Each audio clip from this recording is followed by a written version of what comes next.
മണ്ണിര കമ്പോസ്റ്റ് തയ്യാറാകുന്നതിനെക്കുറിച്ച് വിശദീകരിക്കാം. ഇതിലേക്കായി തണലുള്ള ഭാഗത്ത് 3 അടി വീതിയും 2 അടി താഴ്ചയും ഏകദേശം 10 അടിയോളം നീളവുമുള്ള കുഴി തയ്യാറാക്കുക.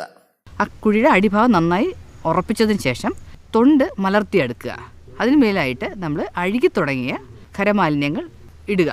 അതിന് മുകളിലായിട്ട് വീണ്ടും ചാണകം കൊടുക്കുക. അതിന് മേലെയായിട്ട് വീണ്ടും ഖരമാലിന്യം, അങ്ങനെ അടുക്കടുക്കായിട്ട് ഇടയ്ക്ക് നമ്മൾ യൂട്രസ് യൂജിനെ എന്ന് പറയപ്പെടുന്ന ആഫ്രിക്കൻ മണ്ണിരയും കൊടുക്കുക.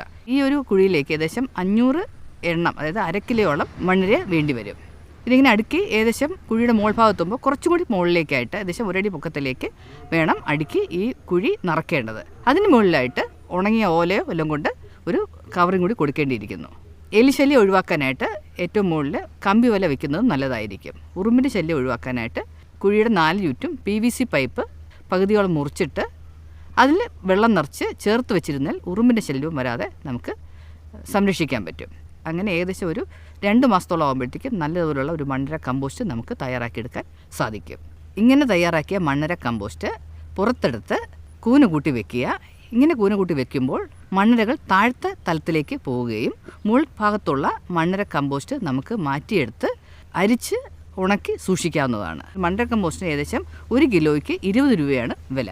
ഇത് നേരിട്ട് നമുക്ക് കൃഷിയിടങ്ങളിൽ ഉപയോഗിക്കുകയോ ഉണക്കി നമുക്ക് വിൽപ്പനയ്ക്ക് ഉപയോഗിക്കുകയോ ചെയ്യാവുന്നതാണ്.